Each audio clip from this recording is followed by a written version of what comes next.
another squared term, and that will always factorize into what we call the difference of two squares. Some of us as teachers, we call it shorthand, we call it dots, difference of two squares, and that will go into a plus b in brackets multiplied by a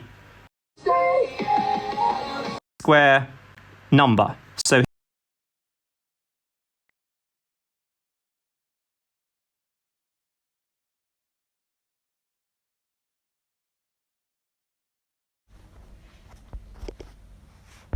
here, I know 4 is the same as 2 squared. So x squared minus 4 is the same as a squared minus b squared.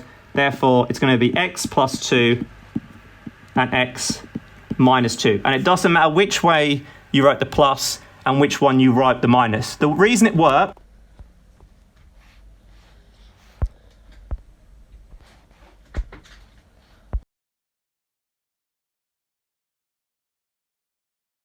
is because if you want to check it, expand this, you don't need to, but x times x gives you x squared, x times minus 2 gives you minus 2x, 2 times x will give you plus 2x, and 2 times minus 2 gives you minus 4.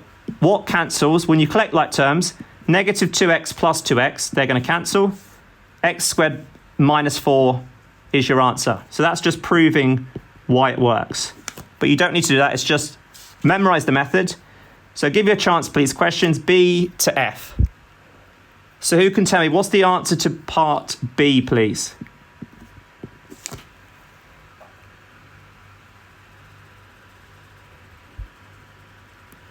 Yep, so brilliant. People have noticed a quadratic in terms of y. So it's going to be y and y.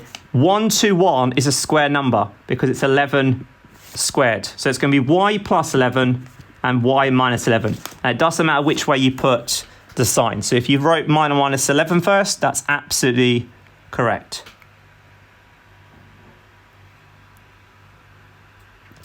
What about question C? So question C sometimes tricks people out a bit more. This time, is that still of that form? Well, 1 is a square number, because remember 1 is 1 squared, and 1 is a square number. So you've got a squared term, subtract again another squared term. So it's 1 plus m and 1 minus m. You write it in the way it's done. So this is my first term, my a squared. So therefore a is just 1, because I'm basically just square rooting each number. Square root of 1 is 1, and so forth. Yep, so perfect. So this is some great answers. What about question D? So questions D, E, and F is the most challenging. So F is the most challenging. D and E, please. Yep, so brilliant. So question D, again, you still have a squared term because 25x squared is the same as 5x all squared, and 49 is the same as 7 squared. So remember, you still have a squared minus b squared. So here, on the right, I can just write 5x plus 7 in one bracket and 5x minus 7. And if you wanted to check, you could expand it, and so forth. Final 2 questions, and then we'll move on.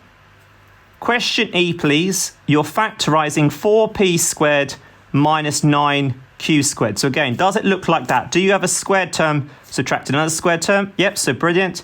Here, 4p squared is the same as 2p all squared minus, so subtract 3q squared. Because remember, that's a squared term, that's a squared term. So brilliant, you should have got 2p plus 3q and 2p minus 3q. And remember, we said the plus and the minus are interchangeable.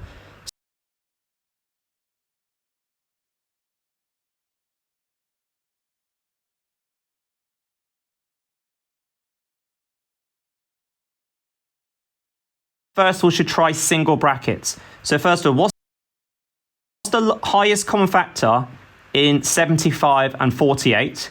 Well, you should notice that number 3 is the highest common factor. So you need to factorize it out. You've also got y here, and you've got y cubed here. So what's common in y and y cubed? You've actually got y is common. So you actually start by doing single brackets, because that's not different to 2 squares, because that's not a squared term, and that's not a squared term as yet. So you factorize single brackets, highest common factor must come out. Highest common factor in 75 and 48 is 3. Y and y cubed, highest common factor is single y. What do I times 3y to get back to 75y? Well, I'm missing 25. I read, because 25 times 3 is 75, and I already have the y. The sign must be the same. 3 times what gives you 16? Sorry, 3 times what gives you 48? I'm missing 16. I have y. I want y cubed, which gives me y squared. This question now, you also should notice, that's not your final answer. Now inside, you now have difference of 2 squares. So outside, you leave the 3y alone, and it comes with practice, you get the hang of it. So 3y alone, so leave 3y outside. And on the inside, you've got double brackets, a squared term, subtract another squared term. In this case, it's going to be 5 plus 4y and 5 minus 4y, and that's guaranteed to be worth 2 marks.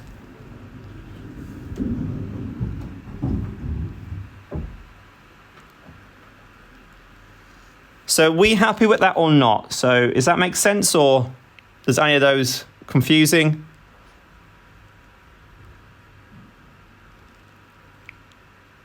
Yep, so that's great, thank you. So this was topic 4 of 22. Our next topic is really quick recap on Pythagoras. So this is topic 5 out of 22 topics in this session. So just give you a chance, please.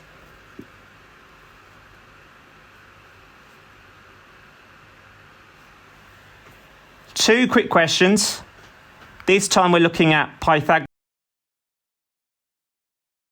theorem, non-calculator again. PQRS is a rectangle. Calculate the length of the diagonal QS. Question 2, find the length. Read the question carefully. We want to find the diagonal QS. That's Q, that's S. So we're going to do 22 topics, so don't worry if you find this easy, that's fine. That's the length I want. How do I know it's a right angle triangle? Well, it's a rectangle. A rectangle has 4 90 degrees. So I effectively have a right angle triangle bottom. I can leave this top, ignore the top. What is Pythagoras theorem? Pythagoras theorem is a squared plus b squared equals c squared. You must have a right angle, and the only important letter is the c.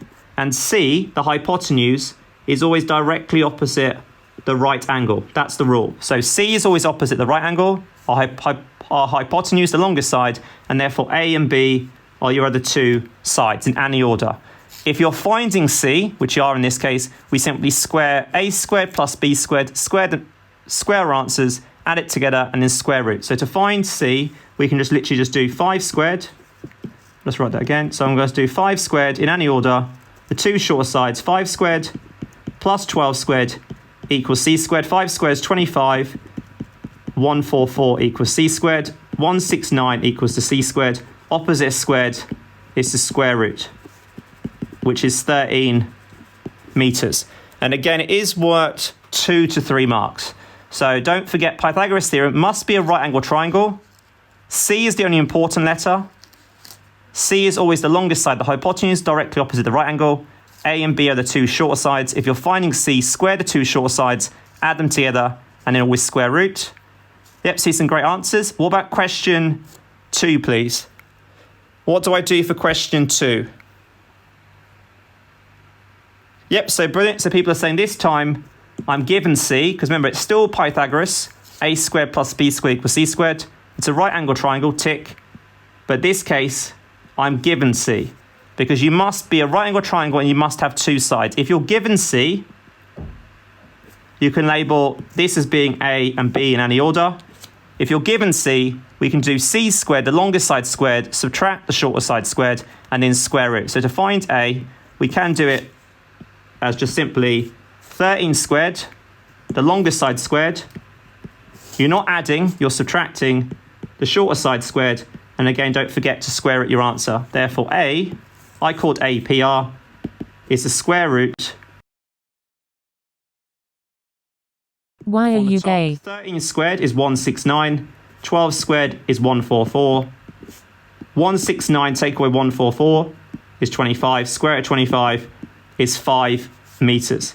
So A is 5 meters and A represented the length of PR. So therefore in this case, PR equals 5 meters. And again, that was worth 3 marks.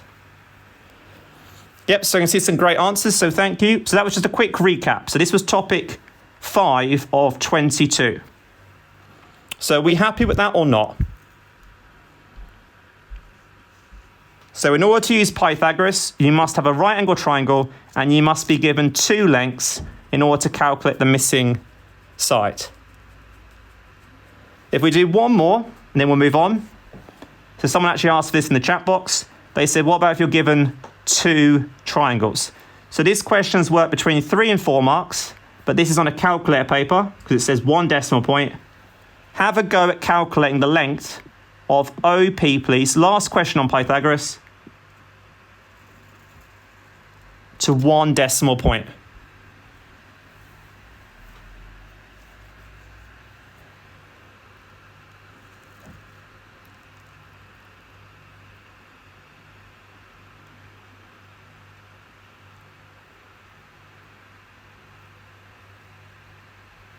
Yeah, so be careful with this one.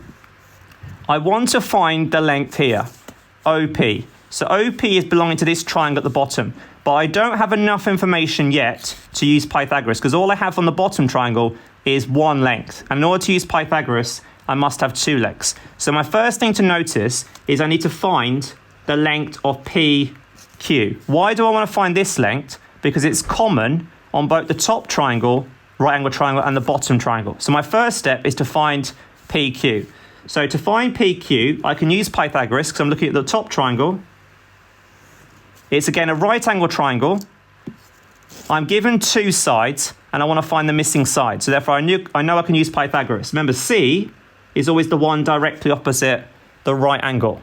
So if you're given C, therefore we always do the long one squared. So to find PQ, we can do 13 squared or C squared minus the one we know, which in this case is 5 squared. And then don't forget, we always square root our answer. That will give us the length of PQ straight away. So because I'm given C, I do C squared, subtract the shorter side squared, and I always square root. Well, 13 squared is 169. 5 squared is 25. 169 take away 25 is 144. The square root of 144 is 12. So I now know that PQ equals 12 meters. And again, that gets you marks so far. So I now know PQ is 12 meters. So I can go back now to my shape. I can now remove that and I can straight away now show you that this length here is 12 meters.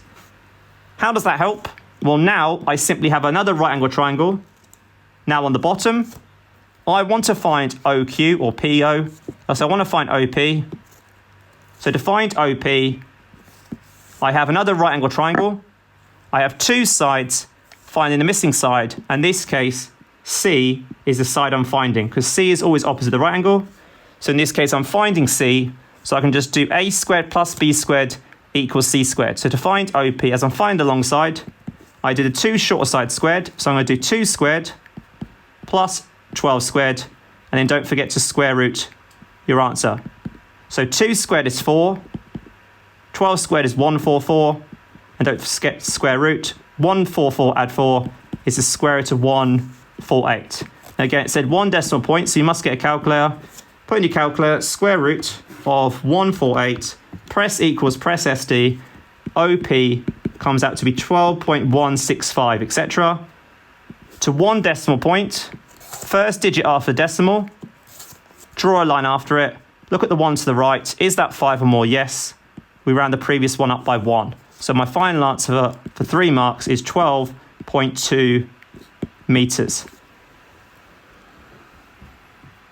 Yep, so I can see some brilliant answers, so thank you. So are we happy with that or not? So that was just a quick recap on... So again, we'll upload all our solutions to TikTok and to Instagram. So don't worry if you're finding this challenging.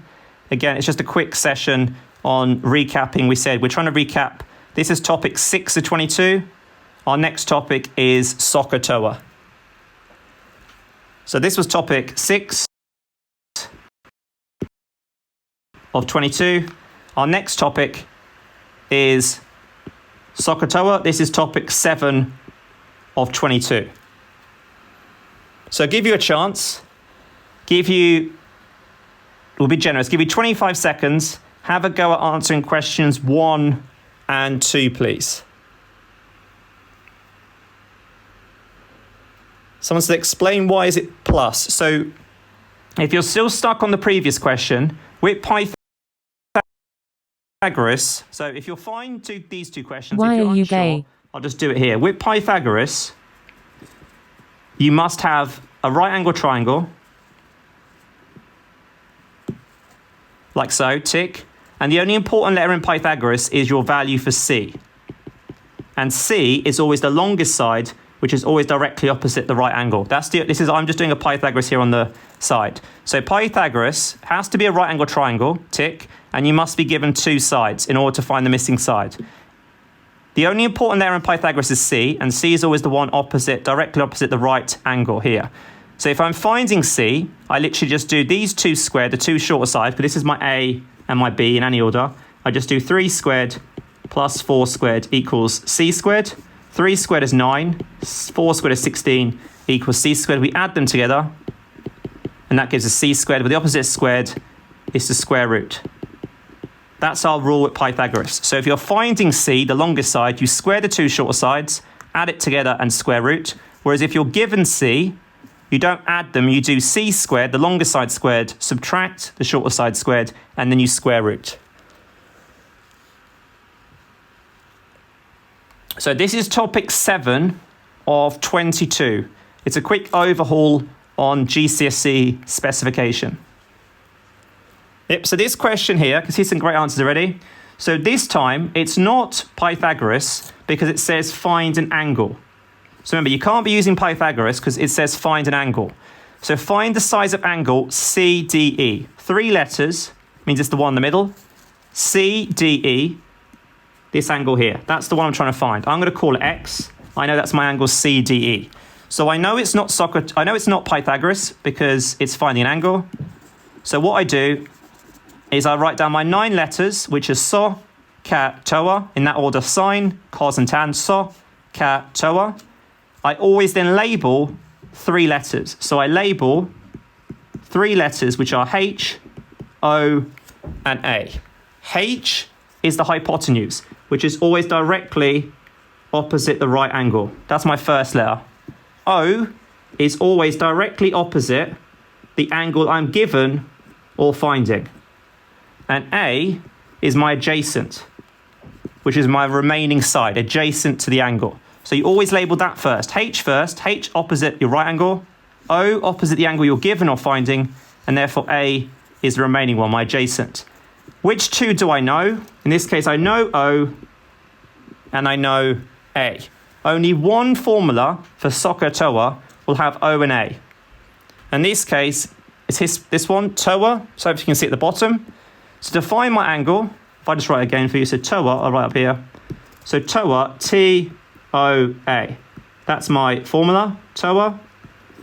I'm finding my angle, so I'll cover up T. Tan is O, a horizontal line means divide. So tan is O over A. So tan of X equals O over A. That's just my formula. I'm finding tan of X, so tan of X, O is 5 and A is 12. Now what students forget, I want to get X by itself. So to get tan to the other side, we leave X on the left, so X stays.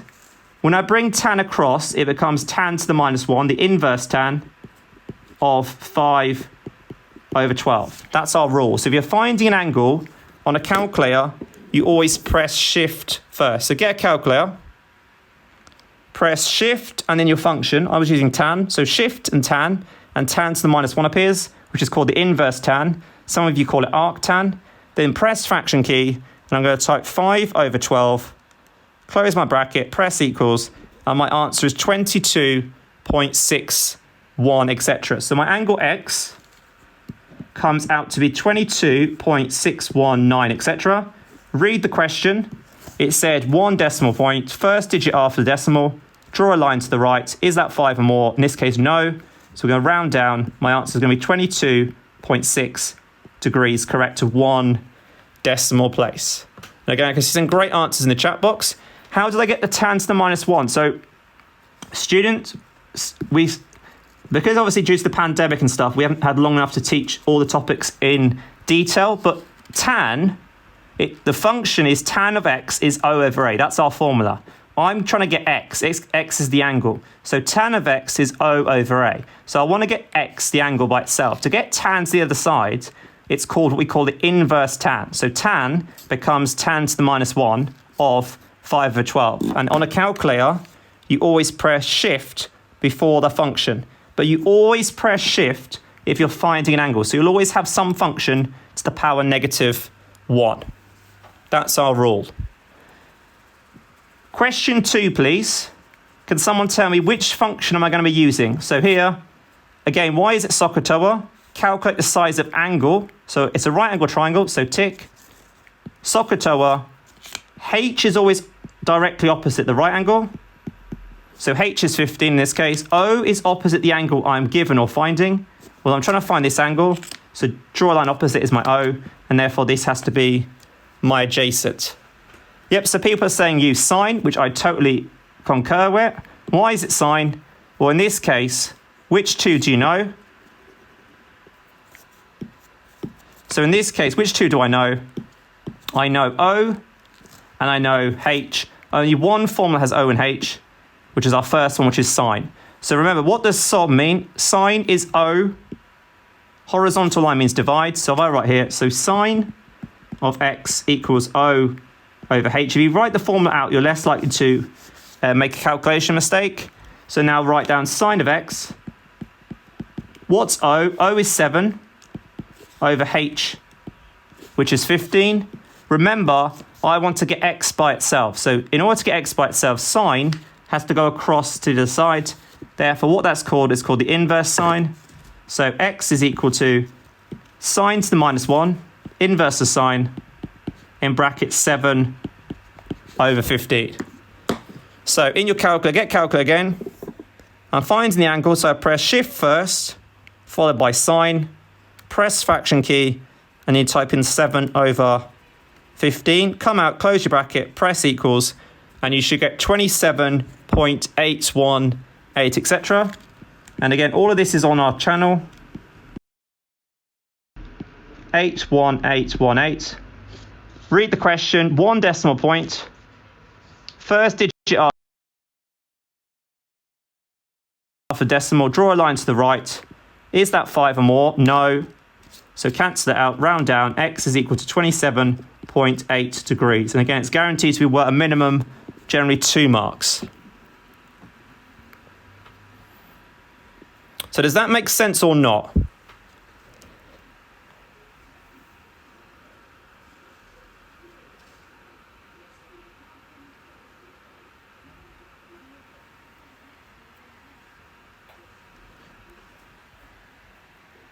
Yep, so that's great. And again, if you're unsure, like we said, we appreciate this is quite quick, but obviously this is revision. Again, obviously some people are on half term this week as well. So again, it's people are revising for, this is the standard of GCSE level. So I know people are joining us from different countries, which is great, but this is the standard of what we assess in the UK of 16-year-olds. They're generally 15 to 16-year-olds at the end of year 11.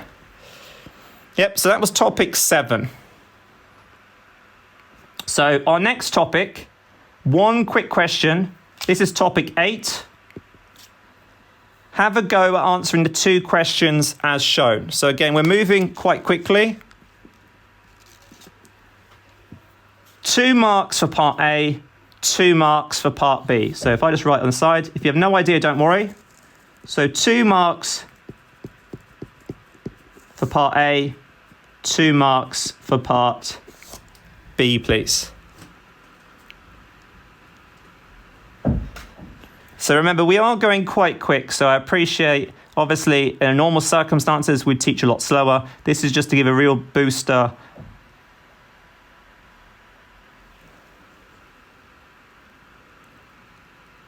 Yep, so brilliant. I can see straight away people have got some great answers. So first of all, what is a sector? Well, a sector is part of a circle. And that's really important to know. So a sector is part of a circle. So if I was to draw like a dotted line, that sector is like a pizza slice of a whole circle. So if I was to carry on, I'd get a whole circle.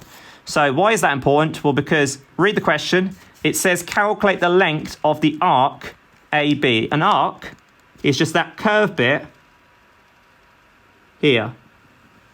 So that's my arc. My arc AB is that curved bit. That curved bit belongs to the circumference of a circle. So the arc is part of the circumference. So how do you calculate circumference? Well, circumference of a circle is two formulas. So circumference, some of you use 2 pi r, and some of you use the formula pi d. They're the same formula because 2 times r equals a diameter. So I don't have a full circumference, but the full circumference will be 2 times pi times r, or pi times d. I only have an arc, so all I do is to work out an arc. In front of this, I do angle over 360. So to work out an arc, this formula will work in any situation. It's always the angle you have that you want, the angle divided by 360, because remember there's 360 degrees in a circle, and then you always then times by either 2 pi r or pi d. So I'm going to use 2 pi r, but you could use 2 pi d if you wanted to. So now, what's my angle? My angle is 120. So my angle is 120 because I can see that. So I have 120 on the top over 360 times 2 pi r is the full circumference times 2 times pi r is from center to rim. So it's 6 centimeters. So now type it into a calculator. 120 over 360. You could do this actually without a calculator. Times 2 times pi times 6. And that comes out to be 4 pi.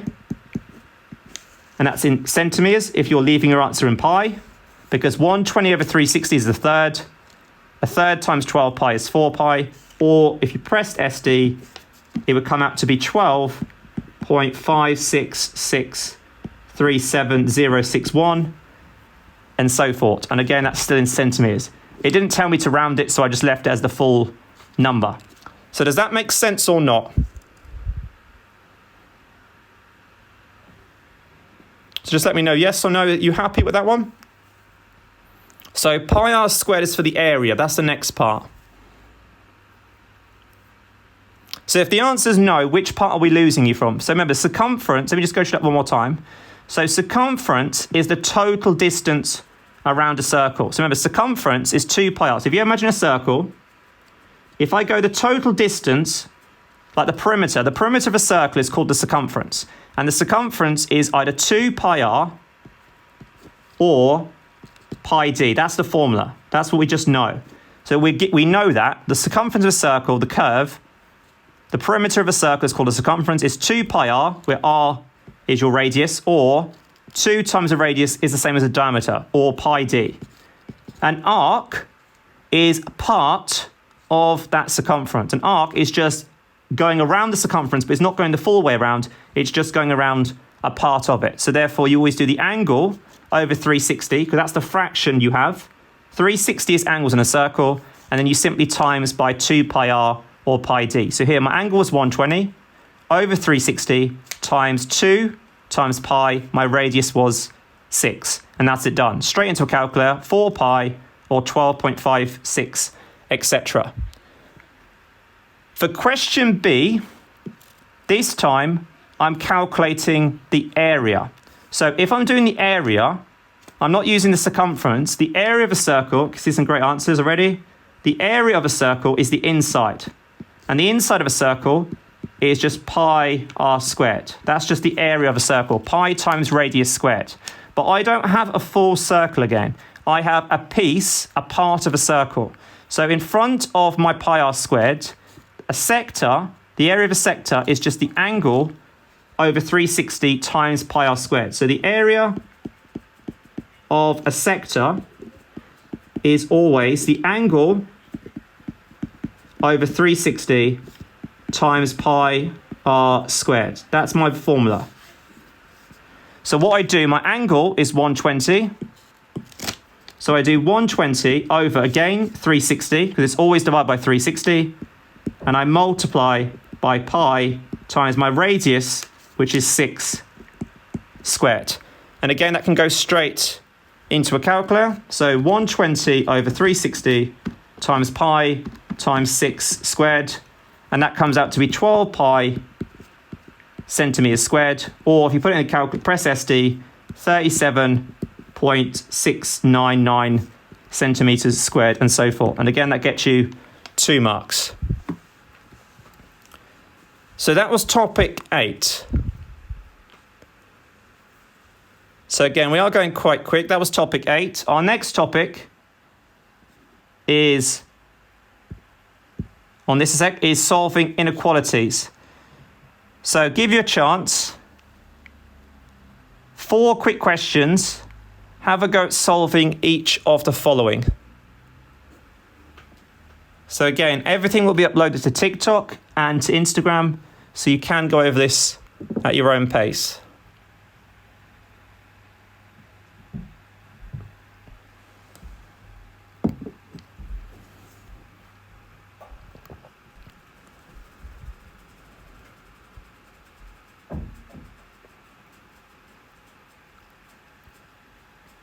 So just be careful with question 1. So if you're solving inequalities, let's just remind you of the rule. So if I just do it on the side. What is our rule for inequalities? Well, our rule is there's only one rule, and that is if you multiply or divide by a negative number, you have to flip the sign. That's a rule. So you must know this rule. So if you multiply or divide by a negative number,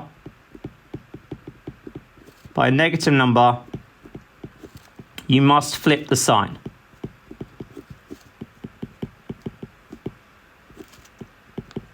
And that's the inequality sign. That's our only extra rule. So solving an inequality is the same as solving an equation, but you must remember that rule, that if you multiply or divide by a negative number, you must flip that sign. And you can avoid ever doing that. So here, it's like solving an equation. You've got 14n and 11n. Well, you've got more n on the left than on the right. So the opposite of add 11n is we subtract 11n from both sides. So 14n take away 11n gives us 3n. We've got simultaneous coming up in a second. 11n take away 11n will cancel. And I've still got 6 on the right. 3n in algebra means 3 multiplied by n. Opposite times by 3 is to divide both sides by 3. 3 over 3 cancels to give us what n. 6 over 3 gives us 2. And that gets us 2 marks. So our final answer is n is greater than 2. You have to keep that inequality sign in your answer. So remember, the only rule you've got to know is if you multiply or divide by a negative, you flip the sign. So at no point did I multiply or divide by a negative, so hence the sign kept in the same direction. Question 2, you're going to multiply out the single bracket on the right. So on the left, I've still got 5x minus 1. Greater than 3 times x is 3x. 3 times 7 is plus 21. Where do I have more x? I have more x on the left. Opposite of add 3x. Subtract 3x on both sides. 5x take away 3x is 2x. I've still got the minus 1. 3x take away 3x goes. And I've got 21 on the right still. I want to get x by itself. Opposite of minus 1 is to add 1 to both sides. Minus 1 add 1 cancels. On the left, I've got 2x greater than 21 add 1 is 22. 2x is greater than 22. I'm just going to write here, run out of room. I don't want 2x. What does 2x mean in algebra? It means 2 times x. Therefore, I'm going to divide both sides by 2. 2 over 2 cancels, gives me x. 22 over 2 gives me 11. And that's my final answer. So question 1, you should have got n is greater than 2. Question 2, you should have got x is greater than 11. Question C is the one that tricks out most students. So question C, so I can see some great answers already. Question 1, question 2, question 3.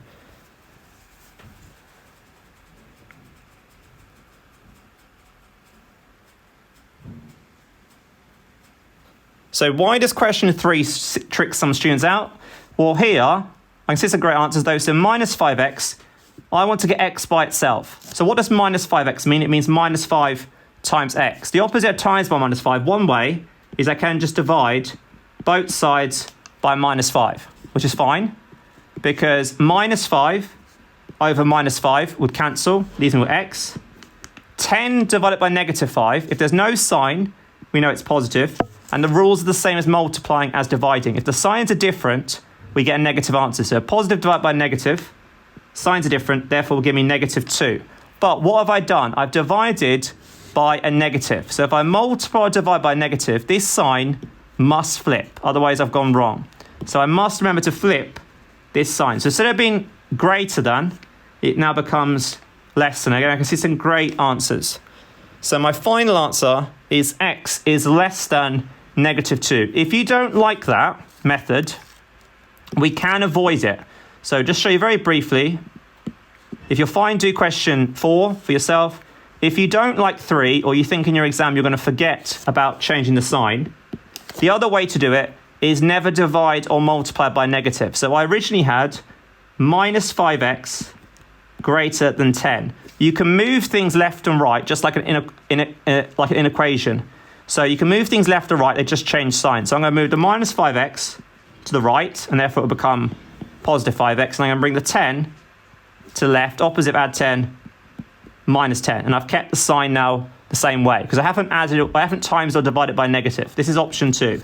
Times by 5 is to divide both sides by 5. Minus 10 divided by 5 is minus 2. Minus 2 is greater than 5 over 5 is x. And again, that's the same thing now. X is less than, smaller crocodile mouth, x is less than negative 2. So it's up to you.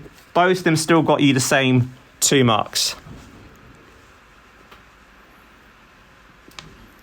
Our final question on this one, then we're going to move on to solving quadratics and solving simultaneous equations. What about question 4, please? And someone tell me, how do I start question 4? So I've got in the middle 2x minus 1 divided by 3 is greater than or equal to negative 3, but less than 1. What do I need to have in the middle?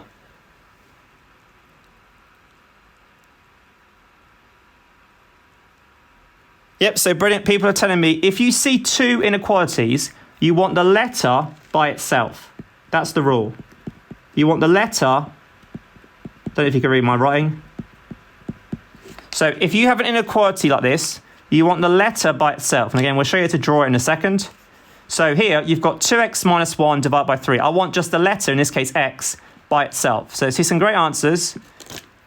The opposite divide by 3 is to times the left, the middle, and the right by 3. Because the opposite divide by 3 is to times each part by 3. Minus 3 times 3 gives us minus 9. Times by 3 and divide by 3 would cancel. Leaves me just the numerator. 1 times 3 is 3.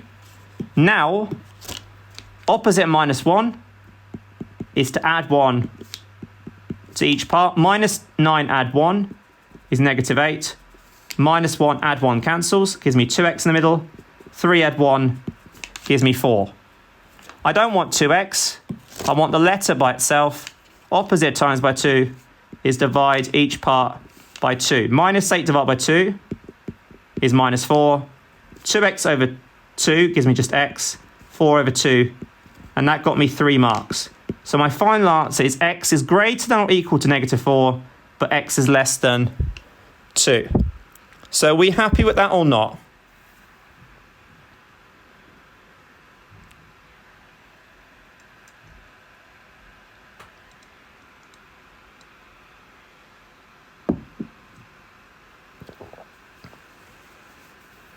Yep, so that's great. Someone said wait. So again, we'll upload everything to TikTok and to Instagram. Again, if you're not okay with it, let us know which part and we can go over that part for you. So again, let us know which part doesn't make sense. So our next part is here. And then we're going to move on to solving simultaneous. So these 3 questions typically work between 2 or 3 marks. So you're solving, but you're solving quadratics. How do you know you're solving a quadratic? Because if you look at the first one as a class, the highest power is 2. So if the highest power is 2, therefore they're all separate, this is solving quadratics. So can anyone tell me what's the most straightforward way to solve a quadratic? You have to first of all get the quadratic equal to 0. So we'll do the first one as a class. The quadratic already equals to 0. What's the easiest way or the more straightforward way to solve a quadratic, please? Yep, so there's 3 ways you could solve a quadratic. The most straightforward way, where possible, is to factorize first. So similar to earlier, 3 terms equals to 0. If you've got 3 terms, open double brackets and put it equal to 0. If it starts x squared, each bracket will start with an x. Just like earlier, you start with the number term, our constant term. You want to find 2 numbers that multiply together to give us our constant and add together to give you the single value in front of x. So multiply to give you the constant, the number term that has no letters, and the same 2 numbers must add to give you the number in front of the single letter. So can someone tell me what 2 numbers multiply to give us negative 10 and still add together to give us negative 3? Yep, so perfect. So people are telling me here, my 2 numbers should be plus 2 and minus 5. 2 times negative 5 is negative 10. 2 subtract 5 gives us negative 3. Is this my answer though?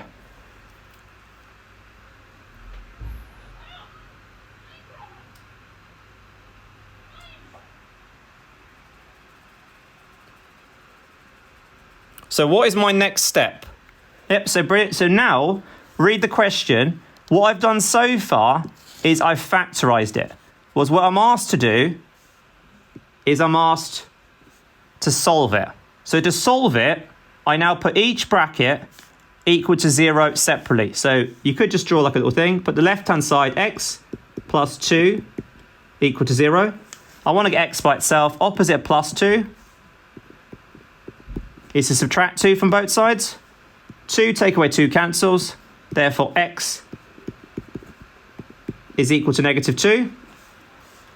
If I put the next bracket equal to 0, x minus 5 equal to 0, I'd have x minus 5 equal to 0. Opposite minus 5, add 5 to both sides. Minus 5, add 5 cancels. Therefore, x equals to 5. These are my 2 solutions. So for 2 marks, 2 to 3 marks, that's my 2 solutions. So x is equal to negative 2 or x is equal to positive 5 in any order. So the minus, your answers has to be negative 2 and 5, but you could have wrote 5 plus and negative 2 second. So are we happy with question 1 or not?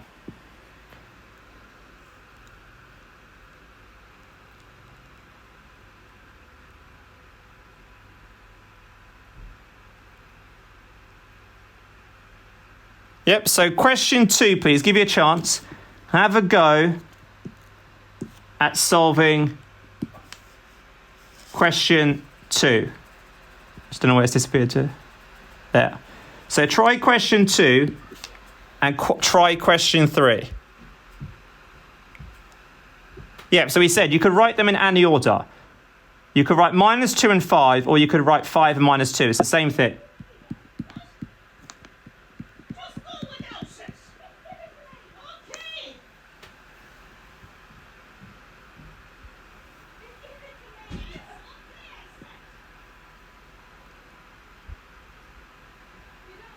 So for this question here, what we first of all need to do is we need to rearrange it to make it equal to 0. So I currently have y squared minus y minus 11 equals to 1.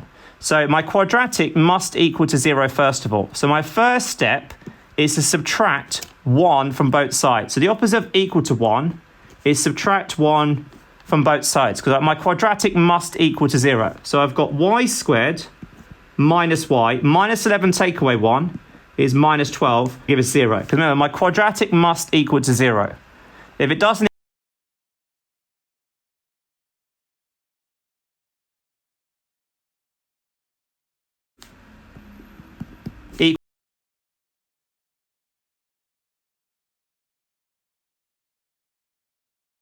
equal to give us negative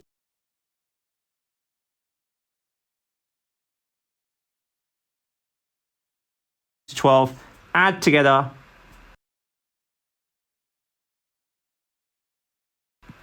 to give you minus 1. So what two numbers, please, multiply to give us negative 12, add together to give us negative 1? Yep, so this is a great answer. It should be, in this case, plus 3 and minus 4. Because 3 times minus 4 gives you negative 12. 3 subtract 4 gives you negative 1. I now put each bracket equal to 0 separately. So I'm going to do here, y plus 3 equals to 0, or y minus 4 equals to 0. Therefore, on the left, opposite plus 3 is to minus 3 from both sides. So 3 take away 3 cancels. Therefore, my one solution is y equals negative 3, or y minus 4, opposite minus 4 is to add 4 to both sides. Y is equal to 4. So they are my two solutions. So my two solutions should be y equals negative 3 or y equals 4. And again, that gets me 2 marks.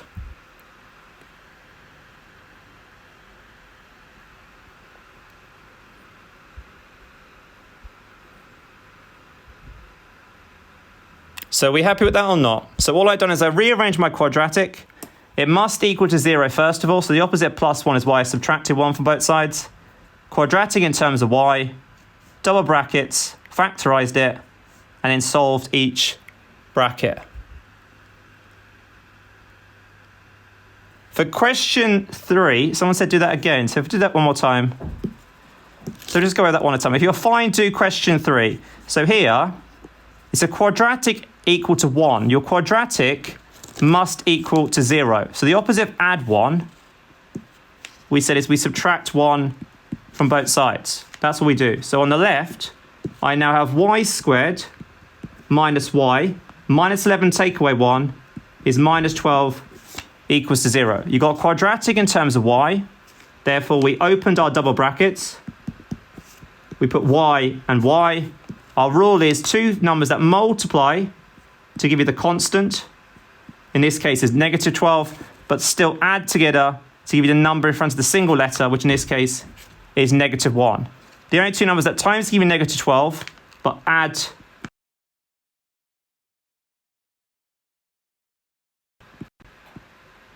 give you negative and minus 4. Put each bracket equal to 0.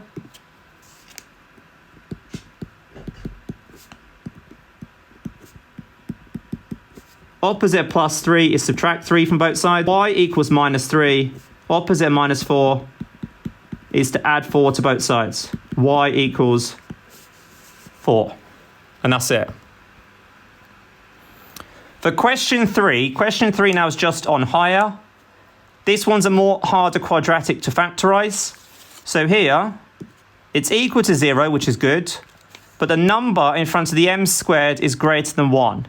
So some people use what we call the A times C method. So some people do 2 times minus first times the constant. So 2 times minus first, which is negative 10.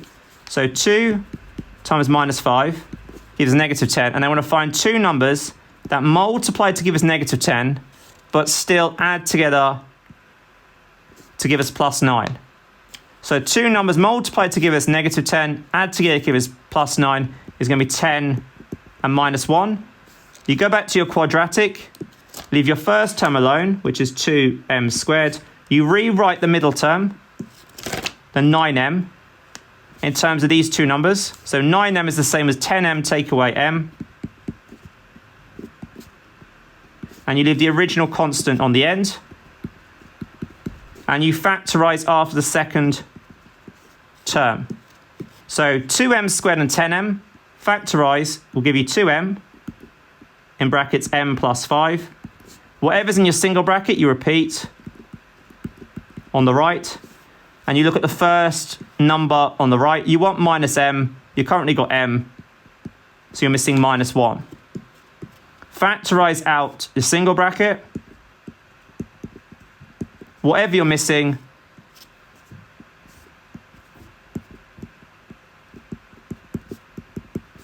now you've got the same as above. Put each bracket equal to 0.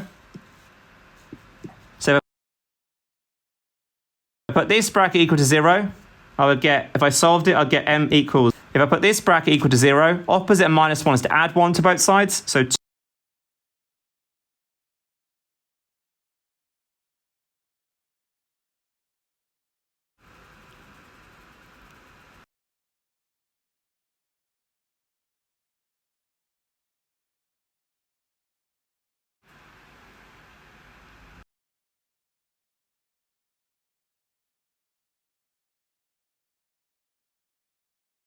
So again, we will look at that topic again later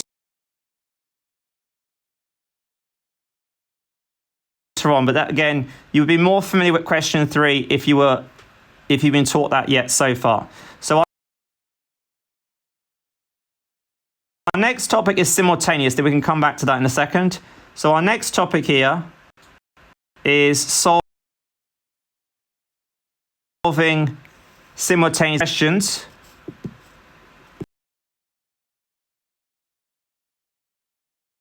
Have a go at solving question 1 2 for yourself.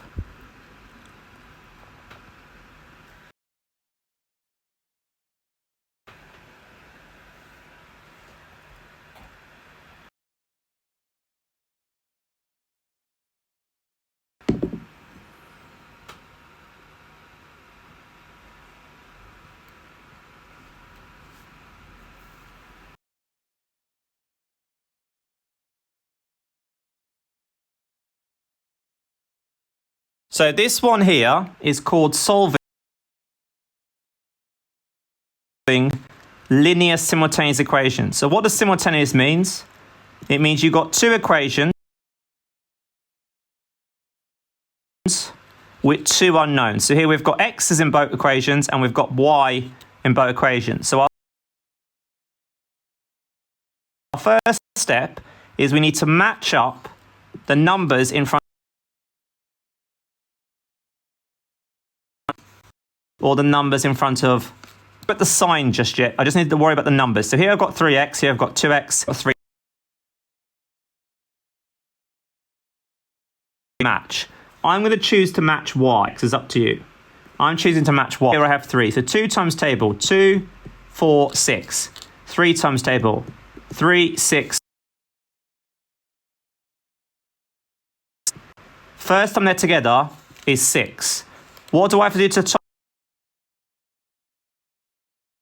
get it to equal to 6? Gives me 6. So if I times the full equation by 3, that's our rule.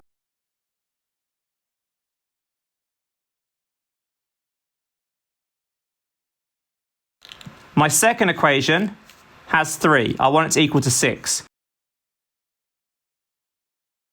Hence I've times it by 2. So I times the full equation by 2. 2x times 2 is 4x. Minus 3y times 2 is minus 6y. And 2 times 2 gives me 4.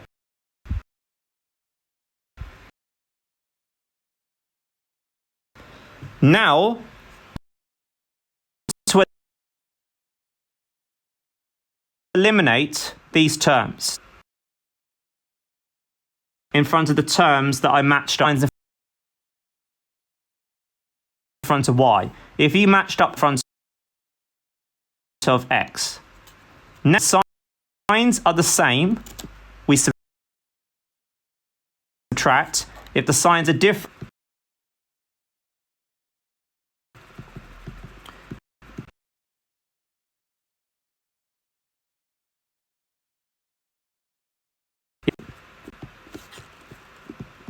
we add.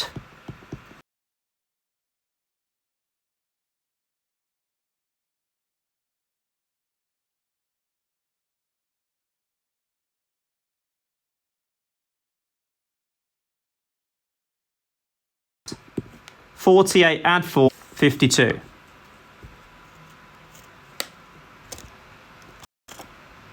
So hopefully you can see that. Now, 13x equals 52. I don't want 13x. 13x in algebra means 13 times x. Opposite times 13 is to divide both sides by 13. 13 over 13 cancels, give me x. 52 divided by 13 gives me 4. Because 13 times table, 13, 26, 39, 52. It goes in once, twice, 3 times, 4 whole times. So x is equal to 4. Now, I've got x. I now substitute back into either equation. I'm going to go to the top. You could go into the top, or you could go to the bottom equation. 3x in algebra times x. And I know what x is now. X. And it's equal to... I want to find the value of y. Add 12 is to subtract 12 from both sides. 12 take away 12 cancels. And it leaves me with 2y.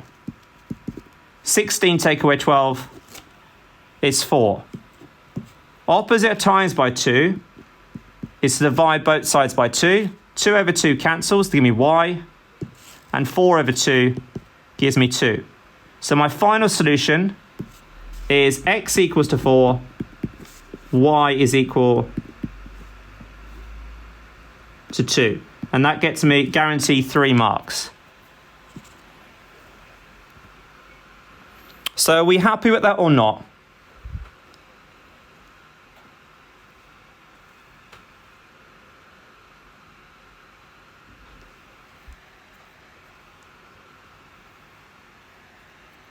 So if the answer is no, that's fine. But which part do we lose you? Because again, it doesn't really help me.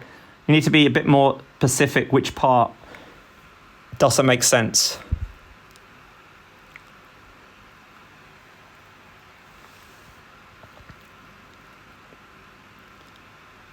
So if we look at question 2 then. Question 2, it says 3 teas and 2 coffees have a total cost of £7.80. So question 2 again is simultaneous. So tea and coffee, you could call it T and C, or you could call it X and Y. Let's just call it T and C for a change. So 3 teas in algebra would be 3 times T. So I'm doing question 2 now. Do it slightly slower. So 3 teas, 3 teas, and is plus 2 coffees, well 2C, have a total cost of £7.80. £7.80. 5 teas and 4 coffees have a total cost of £14.20. So 5 teas plus 4 coffees have a total cost of £14.20. That gets you a mark straight away because you formed 2 equations. I use T and C to represent tea and coffee. You could use X and Y. It's up to you. Now in this case, again, you can match up either T's or C. So here you've got 3, here you've got 5, here you've got 2, and here you've got 4. Well, actually, it makes more sense again, in this case, to match up the C, because here I've got 2, here I've got 4. I could times the top equation by 2, and therefore I'd have the same amount of C. So that's what I'm going to do. So I'm going to multiply the top equation by 2, because I'm going to want them to both equal to 4. Therefore, I must multiply the full equation by 2. So 3t times 2 gives me 6t. 2c times 2 gives me 4c. And I know that £7.80 times by 2 will give me my £15.60. So 15.60. I haven't touched equation 2. It already had 4c. So I'm just going to write down 5t plus 4c equals £14.20. So this is the last question on this topic. Now I've matched my C's. So I look at the signs in front of the C. Our rule is different signs we add. Our rule is same signs we subtract. So same signs we subtract. So we subtract the 2 equations. 6t take away 5t gives me just t. 4c take away 4c will cancel, it's the whole purpose. And on the left, I got 15.6 minus 14.2, which will clearly give me £1.40. 1.4, which I know is £1.40. I now know what t is. I can now once more substitute back into either equation. 3t in algebra means 3 times t. So 3 times £1.40 will give us £4.20. So I've got 4.20 or £4.2 plus 2c is equal to £7.80. I want to get c by itself. Opposite of add £4.20 is to subtract £4.20 from both sides. So I'm left with 2c on the left. And on the right, I have £7.80 minus my £4.20, which will give me £3.60. Opposite times by 2. I want to get c by itself. Divide both sides by 2. Therefore, c, 360 over 2 is £1.80. So I now know that tea, quite an expensive tea, is £1.40. Maybe it's not that expensive. A coffee equals £1.80. Read the question. I want the total cost of 1 tea and 1 coffee. Hence, I'm just going to add those two numbers together. I'm just going to add them together. 0 add 0, 8 add 4 is 12. 2 down, carry the 1. 1 add 1 is 2. Add the 1 I carried is 3. So I could do that on a non-calculator paper. And it got me £3.20. Typically work between 3 and 4 marks. So again, we will upload everything to TikTok and to Instagram. Does that make sense or not? That was solving 2 linear simultaneous equations.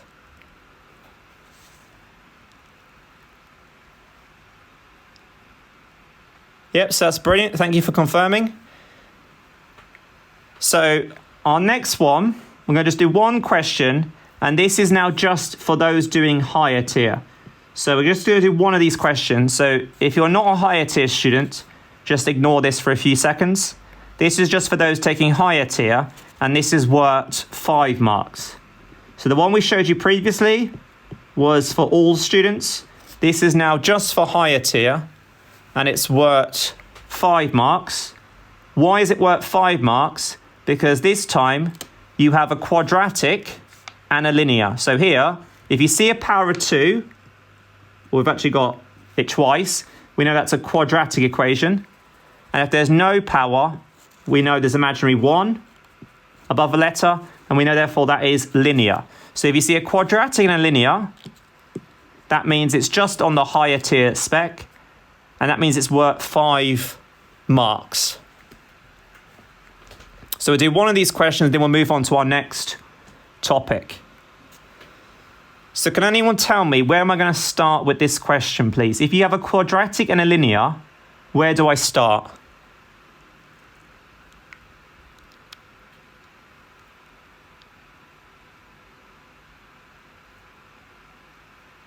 Yep, so perfect. So people in the chat box have said you rearrange the linear equation. So I totally agree. Start with this one, the linear equation. The one that does not have the squared, and you always want it in terms of one variable. So you want it either y equals, or you want it in terms of x equals. You want it in terms of one letter. Well, look at this equation. I've got positive y here, and I've got negative x. Well, this is the only positive y, and it's already got one lot. So I'm actually going to rearrange to make y the subject. You could have rearranged for x, but I'm choosing to get y. To get y by itself, I'm going to leave y on the left, and I want to move the minus x plus 7 to the right by doing the inverse. Opposite of minus x would be to add x to both sides. Opposite of plus 7 would be to subtract 7 from both sides. Balancing your equation, therefore on the right, minus x plus x will cancel. 7 minus 7 will cancel. I'm left just with y. And on the right, I've got x minus 7. So it is worth 5 marks. So I start with the linear equation. I want it in terms of one variable, either x or y in this case. I chose to get y by itself. Opposite of minus x is to add x to both sides. Opposite of plus 7 is to subtract 7 from both sides. Now I've got y by itself. As there's 2 terms, we normally advise students to put it into brackets. Therefore, every time you see y in the quadratic, you never write y again. You're going to substitute x minus 7. So therefore, on the left-hand side, we had x squared. That was already there, so leave the x squared alone. Instead of writing plus y squared, Well, I know now y is x minus 7. So I'm going to write plus in brackets x minus 7 all squared. And it all equals to 25. Leave the x squared alone. X minus 7 all squared, we know means write it out twice. Equals to 25. Once more, leave your x squared alone. Multiply out your square brackets, your double brackets. X times x gives you x squared. X times negative 7 gives you negative 7x. Minus 7 times x. Another negative 7x. Negative 7 times negative 7 gives you plus 49. And it's still equal to 25.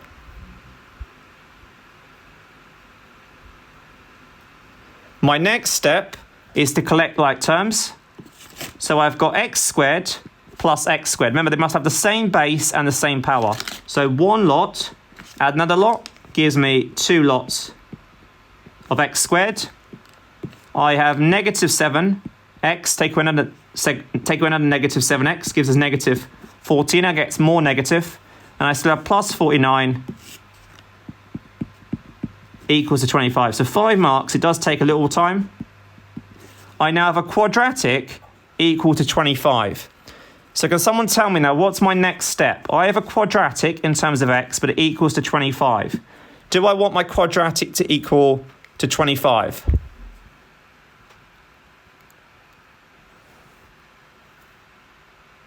Nope, so brilliant. So people are saying I need to make it equal to 0, which is brilliant. So what I do, it equals to 25. Opposite add 25 is to subtract 25 from both sides. Therefore, on the right, 25 take away 25 cancels, give me 0. On the left, I've got 2x squared minus 14x. 49 take away 25 is plus 24 equals to 0. Looks good so far. I've got a quadratic in terms of x. I've got 2, negative 14 and 24. As they're all multiples of 2, to make my life easier, I can divide by 2 each of the terms. So if all the terms are a multiple of 2 or a factor of 2, I can divide each term by 2. If there are multiples of 3, divide by 3, multiples of 5, divide by 5, and so forth. It makes your life easier, and it won't change your answer. So I'm going to divide everything by 2.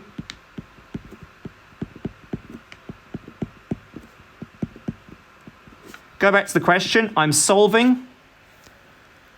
What's my quickest way to solve that? So some people said use quadratic formula.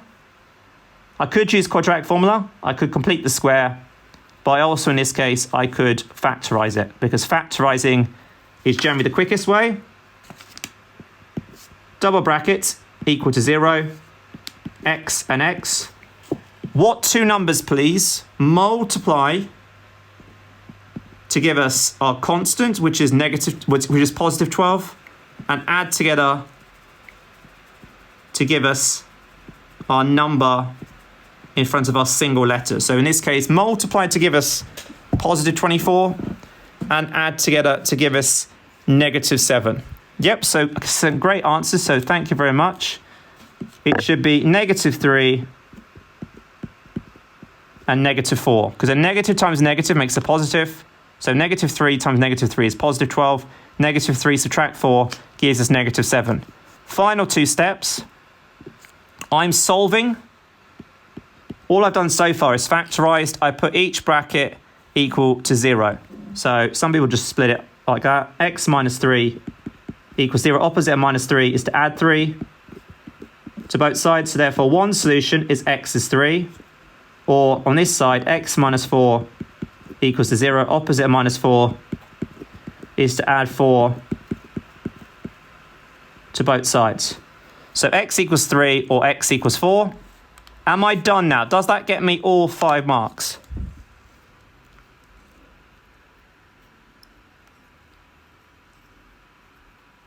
Have I got all 5 marks yet? Nope. So perfect. People are now saying sub back in to get my 2 values for y. Because so far I've got 2 values for x. I now sub back in into my rearranged equation. So I sub back in to here. I'll write it out for you at the bottom. So I know y is equal to x minus 7, because that was my rearranged equation. And again, y is equal to x minus 7. So if x is 3,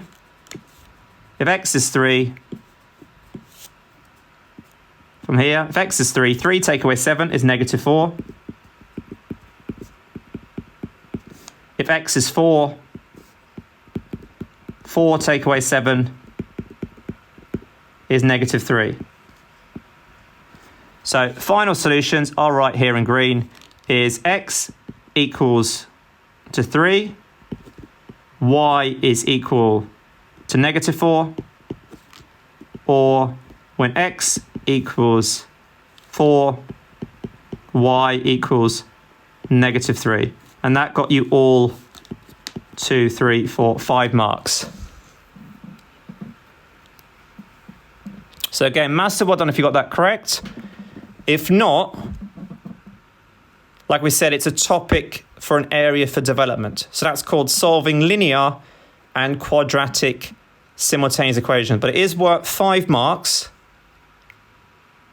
If you couldn't divide by 2, someone asked, if you can't divide by 2, well, then you could just factorize it there or use quadratic formula. Because remember, there's 3 ways you can solve a quadratic. You can factorize it if it comes out to be nice numbers.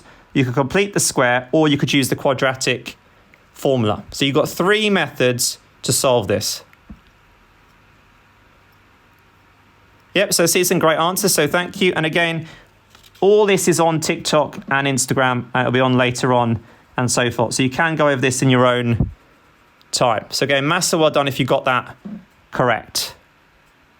If we come out of that, we can do some more of that later again, that's fine.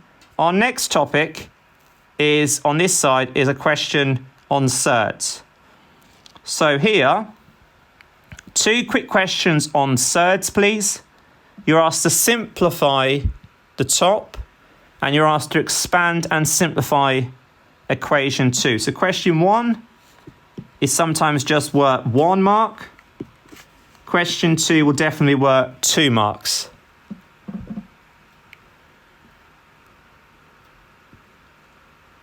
So again, we are trying to cover 22 topics within this session, but we will upload everything for TikTok and to Instagram. So can someone please tell me, if we're simplifying square root of 72 or root 72, what's our rule? I need to find the largest square number that is a factor of 72. That's my rule. So I'll show you 2 ways. If you can find the largest, it will work really quick. So you want to find the largest square number that is a factor.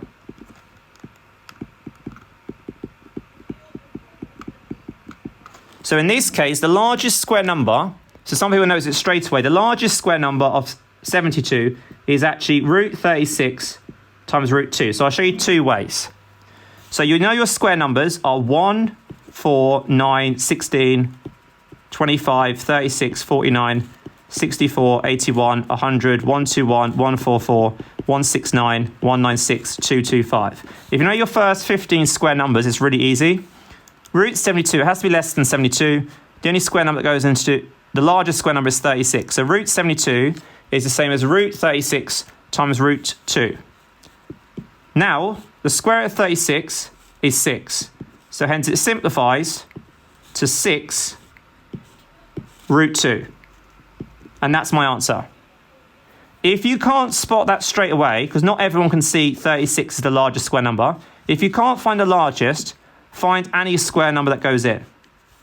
So some people might say, for example, 9. A different way, you could write root 9 times root 8. Square root of 9 is 3.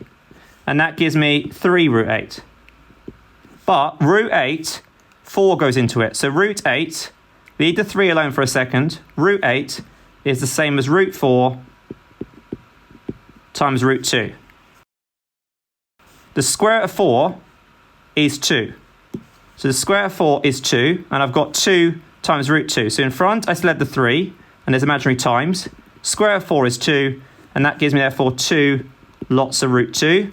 Times numbers outside, 3 times 2 gives me 6 lots of root 2. So either of those got you the same answer. If you can find the largest square number, it will work really easy. Like, it will work quicker, not easy. If you can't spot the largest square number, find any square number, but always keep going until it's in its simplest form. So square numbers, every number you can use apart, you can't use a number 1, and so forth. Question 2, please. This time, we're asked to expand and simplify. So similar to earlier, if you were earlier, you're going to multiply out. Remember, expand has an x in it, which reminds us to multiply out our brackets. Some people use the method FOIL. First, outside, inside, last. Some people just draw arrows, etc. So 7 times 3, our first terms, is 21.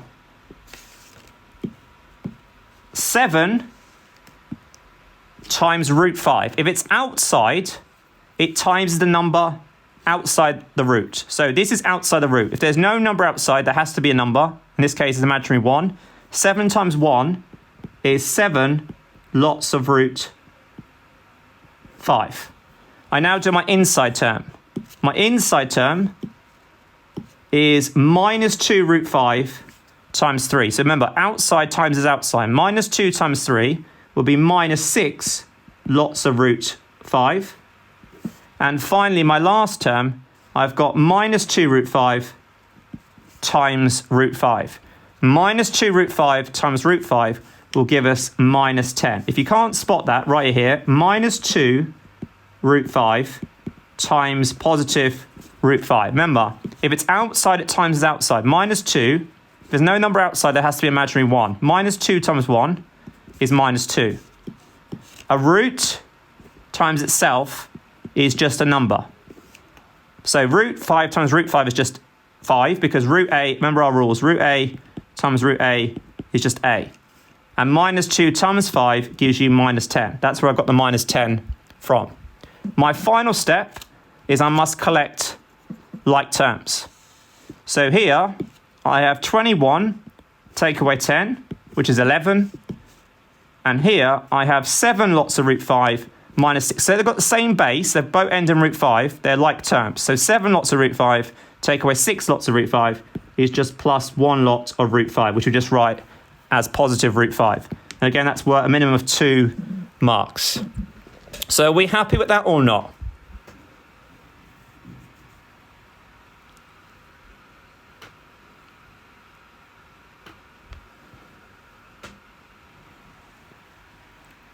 Yeah, we can do vectors later, that's fine. If you're not happy, where do we lose you? That's the whole point. So again, we don't mind you saying no, but let us know where, because as teachers, we need to know which part we're losing you at. That's the whole purpose.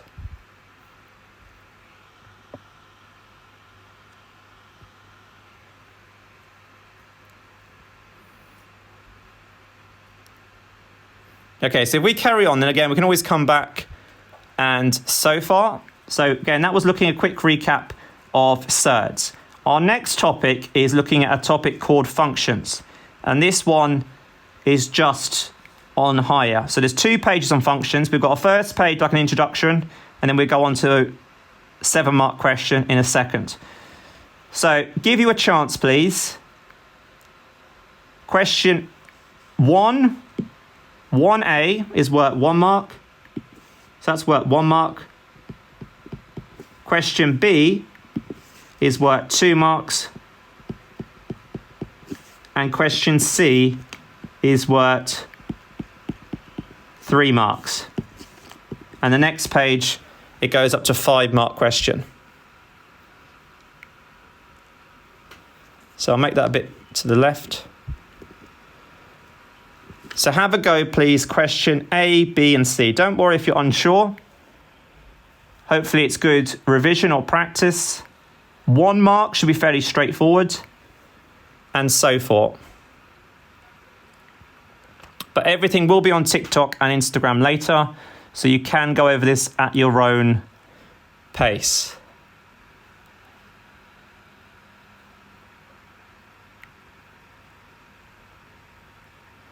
Yep, so brilliant. So people are saying my answer should be 33. So for those that are unfamiliar to this topic, G or 5, all that means, G is the function. So here, every time you see x, you're substituting in the number 5. That's all we're doing. So if you look, compare the two, into the function of g, every time you see the letter x, we're going to substitute the number 5. Therefore, on the right-hand side, I've got 3 brackets 2x plus 1. So I leave the 3 outside for now. So leave the 3 inside the brackets. Well, I know 2x in algebra means 2 multiplied by x, and x is 5. So 2 times 5 is 10, and 10 add 1 is 11. So some people might write out all the steps, up to you. So I've got 3 on the outside. You don't need to write out every step, it's up to you if you need to. 2 times 5 is 10, add 1 is 11. 3 times 11 gives me 33, and that gets me 1 mark. So all I'm doing is I'm substituting into the function of g. Every time you see x, you see the number 5. But remember, it's algebra. So 3 outside for now, 2x in algebra, 2 times x, 2 times 5 is 10, add 1 is 11. And 3 outside, 3 times 11 gives me 33. Question B, see some great answers, thank you. Question B, it says find GF of 9. So slightly more tricky, also by the number of marks. If you see 2 letters,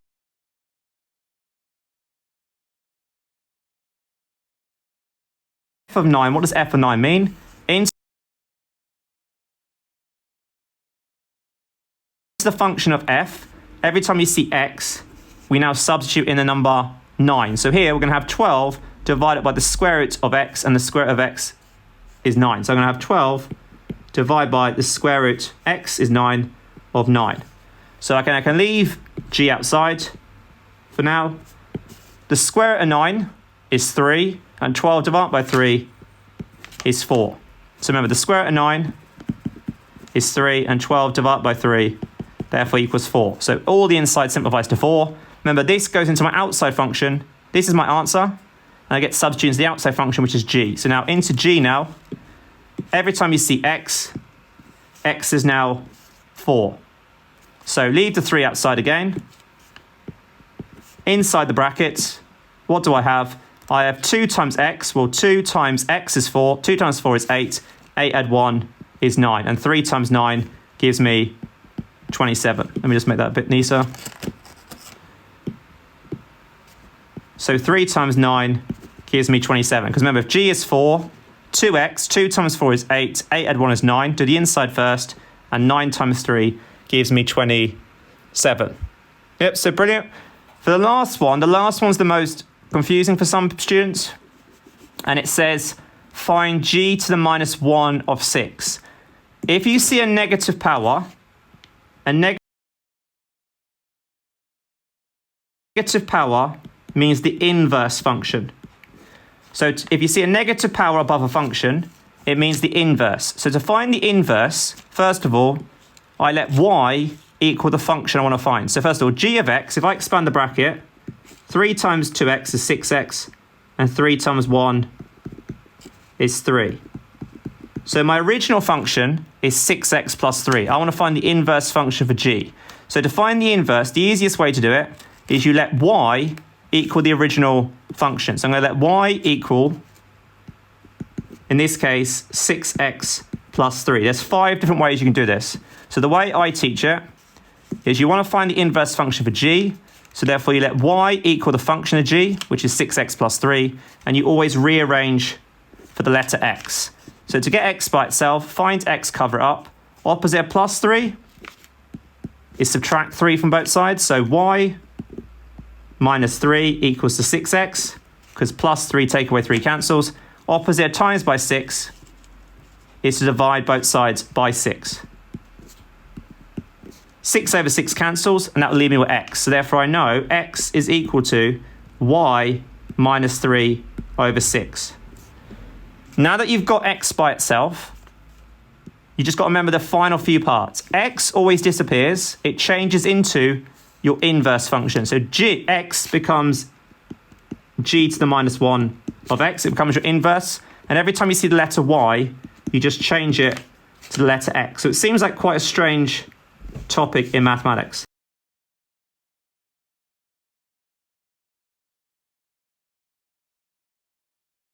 Is I now need to substitute 6 for x. So substitute 6 in.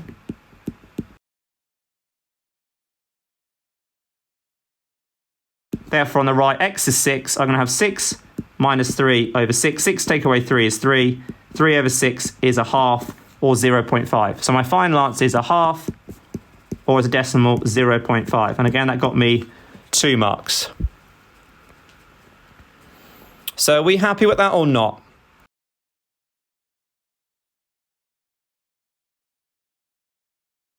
We'll teach it differently, but again, we all get the same correct answer, but there's 5 ways you can do it.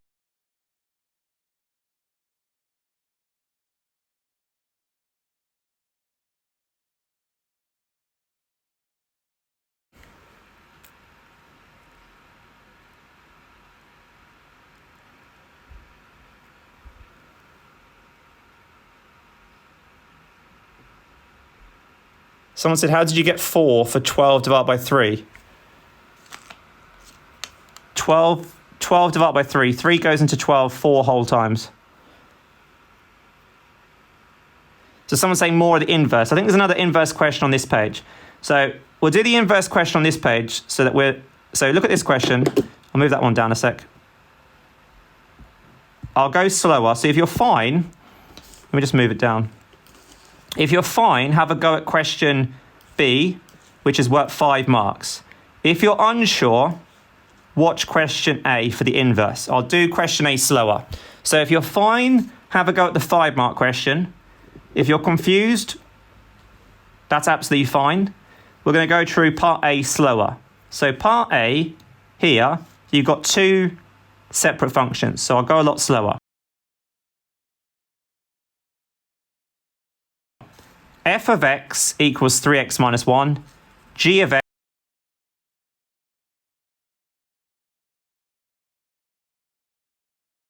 I'm calculating what we call the inverse function. And I want the inverse for the function of f.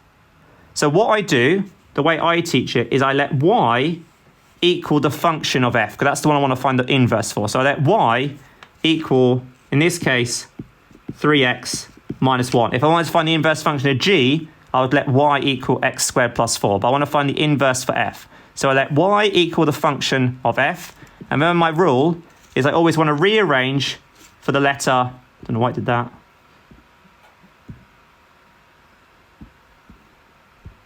Here. So I now want to rearrange, just deleted everything. So I'll do that again. So I want to find the inverse function for f. So I let y equal the function of f, and I always rearrange for the letter x. That's the way I teach it. So to rearrange for the letter x, where is x? X is on the right. I've got 3x minus 1. You find x, cover up. I always get rid of any other term first. So here, what's the opposite of minus 1? Well, I'm going to add 1 to both sides. Go do the inverse. On the left, therefore, I've got y plus 1. And on the right, I've got 3x. Because minus 1, add 1, cancels. I've got y plus 1 equals 3x. Well, in algebra, 3x means 3 multiplied by x. I don't want 3x, I want x. Remember, I want to get x by itself. Hence, I divide both sides by 3. So on the right, 3 over 3 would cancel, and it leaves me with single x. That's what I want. So I now know x is equal to y plus 1 over 3. So all I did, I want to find the inverse for f. Let y equal the function of f. Rearrange for the letter x by adding 1 to both sides. Opposite times by 3, divide both sides by 3. 3x over 3 cancels the 3's, leaving me with x. So x is equal to y plus 1 over 3. Now that you've got x, which is what I want by itself, x becomes the inverse function. So x becomes the inverse function for f. And every time you see y, you just change it to the letter x. That's it. That's you now done, normally. But read the question. Normally that gives you 2 marks. You want to find the inverse when x equals to a. So my final step here is every time I see x, I substitute in the letter a. Therefore, on the right, instead of having x, I'm going to have a plus 1 over 3. And that's my answer done. So hopefully going slower was better for you. So are we more happy with question A or not?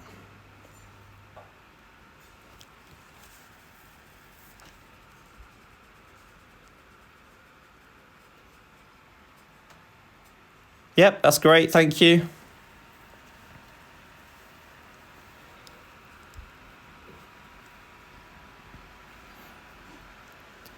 So if we now look at question B then. So question B is worth 5 marks. So in this case, I need to move this up. So if I need to delete now the first part because I need to have room. Otherwise, so if I get rid of that a sec, if I move A out of the way, bye-bye A, and I move part B up. So part B was worth 5 marks. So it does mean it's gonna take a little time. Part B, is called composite functions. So this is as hard as it will get. So what you should realize is you're told here, fg of x equals 2gf of x. And you're asked to show you get that quadratic. So first of all, I'm going to work out the left-hand side and the right-hand side separately. So I'm just going to divide my page, just so you can see it. So on the left, I want to work out fg of x. So here, I'm going to work out f g of x, so 5 marks. On the right, I'm going to work out 2g f of x. At the end, I'll put them equal to each other and rearrange. So on the left, I've got 2g f of x. So what do we say? 2 letters. We said advise students to add an additional pair of brackets. So leave the outside function, which in this case is f, and you always work out the inside first. Well, the inside is simply g of x. Well, g of x is simply just copying the answer, which is x squared plus 4. So hopefully we haven't lost anyone just yet. So fg of x, add an extra pair of brackets, leave the outside function alone, which is f. G of x is simply x squared plus 4. This is now my answer. My answer goes into the outside function, which is f. So therefore, every time I see x in the function of f, I now substitute x squared plus 4. Therefore, on the right-hand side, 3x means 3 times x. So the 3 stays times x. Well, x is x squared plus 4. So I'm going to have 3 brackets x squared plus 4, and I still have minus 1. I'm now going to multiply out my single bracket. 3 times x squared gives me 3x squared. 3 times positive 4 gives us plus 12. And I still have the minus 1 on the end. Collect like terms, 3x squared stays. 12, take away 1, gives me plus 11. So are we happy so far or not?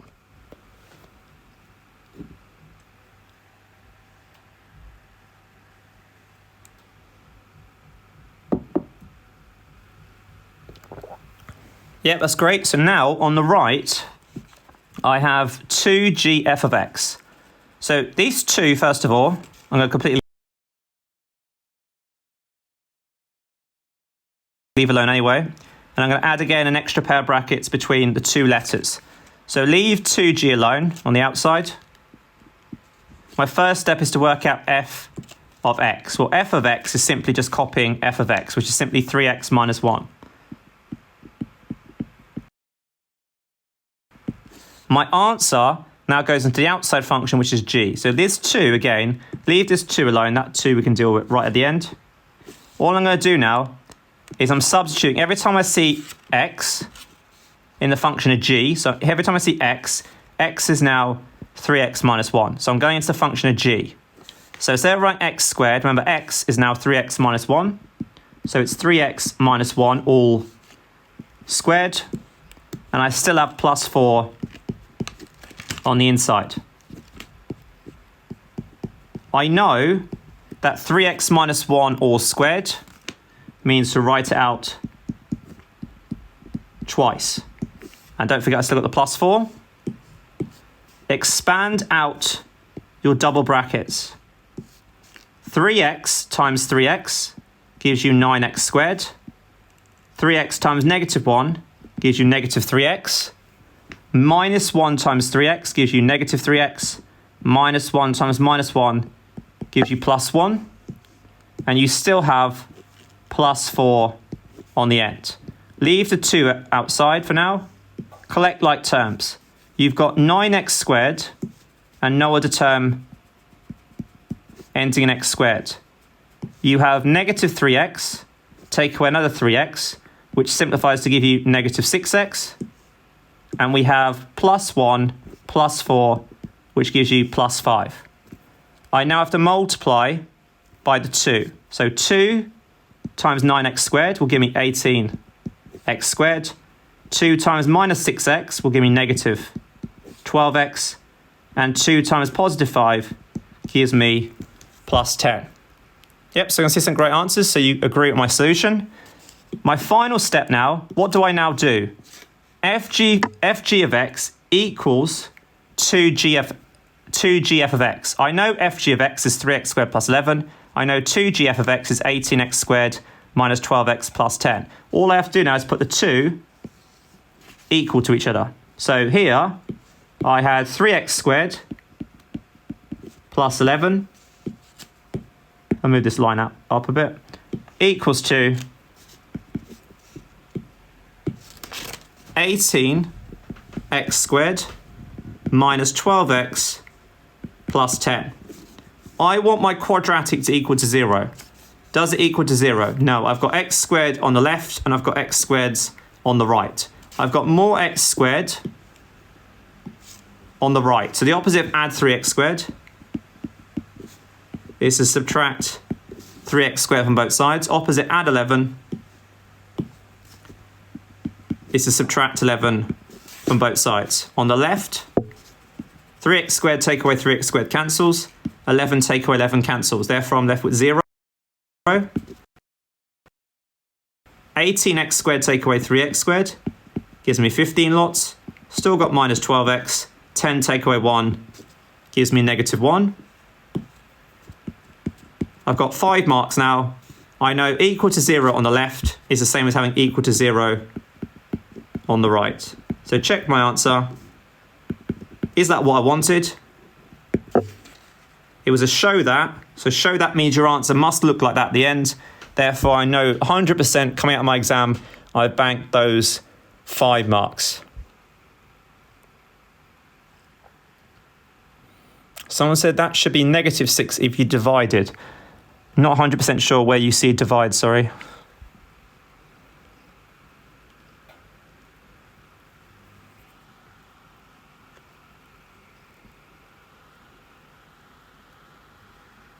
Yeah, so I just moved everything to the right. So some people do balancing, opposite of 3x squared, subtract 3x squared from both sides. Other students I know, like teachers, the way they teach you is they just tell you to like pick up the term and to chuck it like that. But again, when it moves over an equal sign, it changes sign. It's the same topic. So for 5 marks, it was a 7-mark question. You got 2 marks of part A, which we did earlier. 5 marks. It's, again, functions is quite a beautiful topic once you get your head around it. Again, especially to show that question because, again, you've got that confidence that you know you've got those 5 marks in the bank. There could be an additional question after that, and if there was an additional question, it might ask you to solve that quadratic, which, again, you could try factorizing it, or you might, in this case, have to use quadratic formula. Someone said, do we have a YouTube channel? We have a YouTube channel, but at the moment we've just concentrated on TikTok and Instagram, but I will upload videos. So it is live, the channel, but there's nothing on it as yet. So if we come out of that sec, again, we can always return to functions later. Again, the whole idea is just to give you a flavor of different topics. So I want to give you a flavor, again, you can then reinforce and so forth. Our next one is rearranging formally. And again, it comes up every year. It can be worth a lot of marks. So we'll start fairly straightforward, and then we'll move on to a much more challenging ones in a second. So if you feel this is too easy, don't worry. It will get a lot more challenging in a second. So we're going to start off here, and then we're going to move on to fractions and square roots, cube roots, etc.